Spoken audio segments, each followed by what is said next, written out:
الحمدللہ وکفا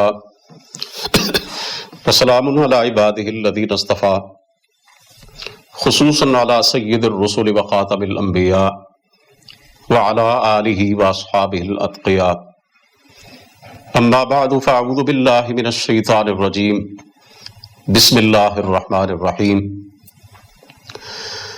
انما تنذر من اتبع الذکر وخشی الرحمن بالغیب فبشرہ بمغفرۃ واجر کریم۔ آج بحمد اللہ تعالی رمضان المبارک کا 5واں دن ہے اور ہمارا آج کا عنوان ہے تقویٰ کی حقیقت۔ کل میں نے آپ کی خدمت میں یہ بات عرض کی تھی کہ تقویٰ کا معنی اور مفہوم کیا ہے اور روزے کا مقصد بھی تقویٰ ہے۔ آج ہم اس بات پہ کچھ توجہ کریں گے اور اس کو سمجھنے کی کوشش کریں گے کہ تقویٰ کی حقیقت کیا ہے، صحیح معنوں میں تقویٰ کیا چیز ہے۔ تو عزیزان محترم،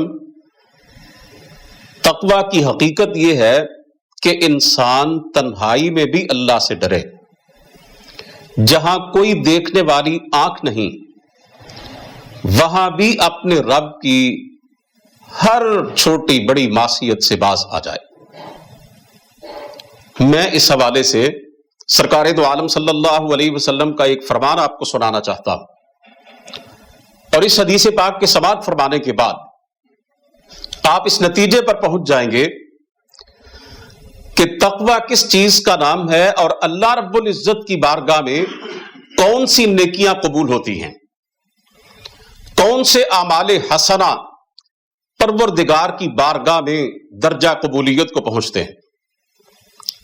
سرکار دو عالم صلی اللہ علیہ وسلم نے فرمایا، میں اپنی امت کے ان لوگوں کو جانتا ہوں جن کی نیکیاں تہامہ کے پہاڑوں کی طرح روشن ہوں گی، یعنی بہت زیادہ نیکیاں ہوں گی، بے پناہ اعمال حسنہ ہوں گے، لیکن فرمایا جب یہ لوگ قیامت کے دن اللہ کی بارگاہ میں پیش ہوں گے تو اللہ تعالیٰ ان کی نیکیوں کو ہوا میں اڑا دے گا، ان کی نیکیوں کو تباہ و برباد کر دے گا، انہیں کوئی اجر و ثواب نہیں ملے گا۔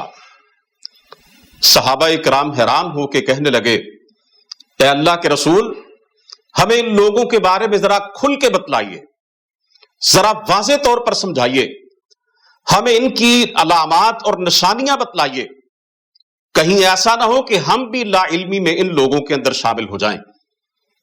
آپ صلی اللہ علیہ وسلم نے اپنے صحابہ کرام کو بتلایا کہ یہ جن لوگوں کی بات میں تمہارے سامنے کر رہا ہوں یہ تم میں سے ہی ہوں گے، تمہارے ہی بھائی بند ہیں، حتیٰ کہ جیسے تم رات کی نماز پڑھتے ہو اسی طرح یہ رات کی نماز پڑھنے والے ہیں، یعنی بڑے نیک ہیں، نمازی ہیں، پرہیزگار ہیں، لیکن ان کے اندر ایک بہت بڑی بیماری ہے، وَلَكِنَّهُمْ أَقْوَامٌ إِذَا خَلَوْا بِمَحَارِمِ اللَّهِ انتهكوها۔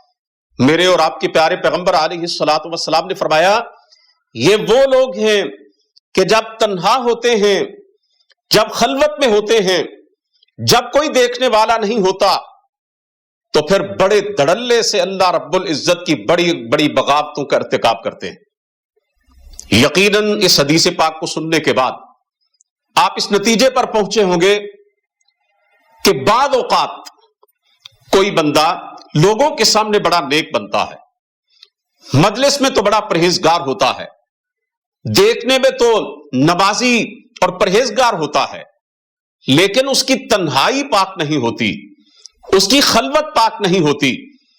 جب کوئی دیکھنے والا نہ ہو تو وہ رب کا باغی اور نافرمان بن جاتا ہے۔ رسول مقبول صلی اللہ علیہ وسلم نے ایسے ہی لوگوں کے بارے میں فرمایا کہ قیامت کے دن ان کی نمازوں کو، ان کے روزوں کو، ان کے حج اور عمرے کو، ان کے نوافل کو، ان کے ذکر و اذکار کو، ان کی تہجدوں کو، ان کی شب بیداریوں کو، ان کے تمام اعمال صالحہ کو اللہ رب العزت ضائع کر دیں گے، ہوا میں اڑا کے رکھ دیں گے، ہوا منصورہ بنا دیں گے، اور انہیں ان کی نیکیوں کا ذرہ برابر بھی اجر نہیں ملے گا۔ تو میرے بھائیوں اور بہنوں، تقویٰ کی حقیقت یہی ہے کہ انسان وہاں بھی اپنے مالک سے ڈرے اور اپنے پروردگار کی نافرمانی کی جسارت نہ کرے جہاں اسے کوئی دیکھنے والا نہ ہو۔ مولانا نعیم صدیقی علیہ الرحمہ کی ایک بڑی پیاری نظم ہے اور جو آج کا ہمارا درس ہے، جو آج کا ہمارا موضوع ہے، اس سے بڑی مطابقت رکھتی ہے۔ میں آپ سے گزارش کرنا چاہتا ہوں کہ ان کی اس نظم کو ذرا توجہ سے سماعت فرمائیے اور سمجھنے کی کوشش کیجیے۔ وہ فرماتے ہیں، اے دانش عیار خدا دیکھ رہا ہے، اے خواہش سرشار خدا دیکھ رہا ہے، اے دیدہ پرکار خدا دیکھ رہا ہے، اے قلب فسونکار خدا دیکھ رہا ہے۔ کن فتنوں کا ہے قلزم باطن میں تموج، اے مرد ریاکار خدا دیکھ رہا ہے۔ رنگین غلافوں میں چھپاتے ہیں جنہیں ہم، روحوں کے وہ آزار خدا دیکھ رہا ہے۔ جور سرے بازار تو ہے سب کی نظر میں، جرم پسے دیوار خدا دیکھ رہا ہے۔ جلوت میں تو کچھ پاس رہا خلق خدا کا، خلوت میں بھی سرکار خدا دیکھ رہا ہے۔ رنگینی گفتار سے مسحور ہے محفل، رنگینی گفتار سے مسحور ہے محفل، اور غایت گفتار خدا دیکھ رہا ہے۔ دنیا تیرے کرتوت کو دیکھے کہ نہ دیکھے، اے میرے دل زار خدا دیکھ رہا ہے۔ قرآن حکیم ان الفاظ سے بھرا پڑا ہے۔ کہیں آپ دیکھتے ہیں اللہ فرما رہے ہیں واللہ بصیر بما تعملون، تم جو کچھ کرتے ہو میں اسے دیکھ رہا ہوں۔ کہیں اللہ تعالیٰ فرماتے ہیں واللہ خبیر بما تعملون، تم جو عمل بھی کرتے ہو میں اس کی پوری خبر رکھنے والا ہوں۔ کہیں اللہ تعالیٰ فرماتے ہیں یعلم خائنۃ الاعین وما تخفی الصدور، میں آنکھوں کی خیانتیں بھی جانتا ہوں اور سینے میں چھپی ہوئی باتیں بھی جانتا ہوں۔ تو ہمیں اس حقیقت کی طرف توجہ دینی چاہیے کہ روزے کا اصل مقصد ہے تقویٰ، اور تقویٰ کی حقیقت یہ ہے کہ انسان 7 پردوں میں چھپ کر بھی اللہ رب العزت کی نافرمانی کی جرت نہ کرے کہ مالک دیکھ رہا ہے۔ امام ابن قیم رحمت اللہ علیہ فرماتے ہیں روزہ اہل تقویٰ کی لگام ہے، مجاہدین کی ڈھال ہے، اور ابرار و مقربین کی ریاضت ہے۔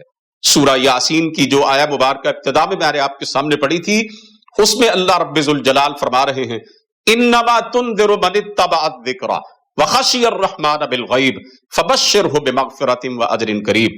اے میرے حبیب، آپ اسی شخص کو ڈرا سکتے ہیں اور اسی کو خبردار کر سکتے ہیں کہ جو نصیحت کی پیروی کرتا ہے اور رحمان سے بن دیکھے ڈرتا ہے۔